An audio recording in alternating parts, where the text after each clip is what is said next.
మన ప్రభువైన యేసుక్రీస్తు ఘననామానికి మహిమ కలుగును గాక. ప్రభునందు ప్రియమైన దేవుని బిడ్డలందరికీ ఈ ఉదయకాల శుభాకాంక్షలు తెలియపరుస్తూ ఉన్నాను. ఈరోజు దేవుని వాక్యము, కీడుకు ప్రతి కీడెవనికిని చేయవద్దు. రోమిలకు రాసిన పత్రిక 12వ అధ్యాయము 17వ వచనము.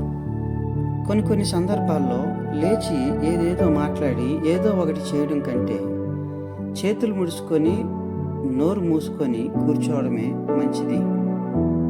మౌనంగా ఉండగలడం గొప్ప శక్తి గల వాళ్ళకి చెందిన లక్షణం. యేసుప్రభు వారి యొక్క జీవితంలో అతి నీచమైన, అన్యాయమైన నేర ఆరోపణలు చేశారు. కానీ అప్పుడు యేసుప్రభు వారు మౌనం ద్వారానే జవాబిచ్చాడు.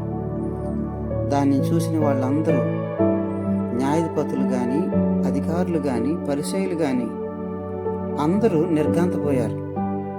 ఆయన పొందిన అతి భయంకరమైన అవమానం, హింసాత్మకమైన దండన, అవహేళన మరెవరైనా పొంది ఉంటే ఎంత పిరికివాడైనా రోషం వచ్చి చిందులేసేస్తాడు. ప్రభు అయితే మౌనంగా, మాట తోలకుండా నిబ్బరముగా మౌనముగా ఉన్నాడు. ఏ తప్పు చేయకపోయినా నిందలు పొందిన వాళ్ళకి అర్థమవుతుంది దేవుని ఎదుట మౌనంగా ఉండిపోగలడానికి ఎంత అసామాన్యమైన శక్తి అవసరమో అని.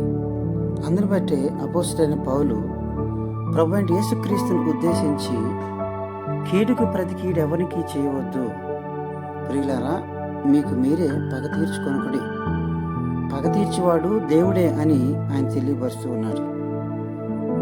ఎవరైనా మనకు హాని చేయాలని, కీడు చేయాలని తలంచినట్లయితే అది దేవునికి మనం తెలియపరిస్తే దేవుడే అతనికి జవాబు దయచేస్తాడు. ఎందుకంటే యెహోవాయే తీర్పురని దేవుని వాక్యం సెలవిస్తూ ఉంది. కీడుకు ప్రతి కీడు చేయొద్దని దేవుని యొక్క వాక్యం సెలవిస్తూ ఉంది. అందుని బట్టి మనుషులు మనందరినీ అపార్థం చేసుకోవచ్చు, నిందించే నెపం మన మీదకి నెట్టవచ్చు. అలాంటి సందర్భాల్లో మనము తొణకక వెనకక మౌనంగా ముందుకు సాగితే క్రీస్తే న్యాయాధికారి అయి మన జీవితంలో చక్కనైన తీర్పును, న్యాయాన్ని ప్రసాదిస్తాడు.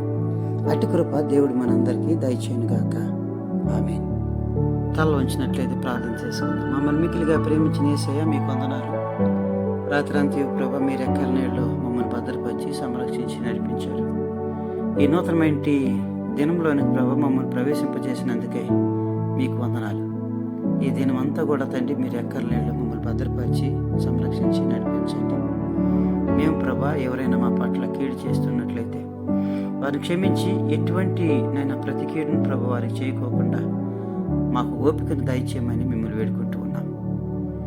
మీ యొక్క శక్తిని, మీ బలాన్ని ప్రభు మాకు ప్రసాదించండి.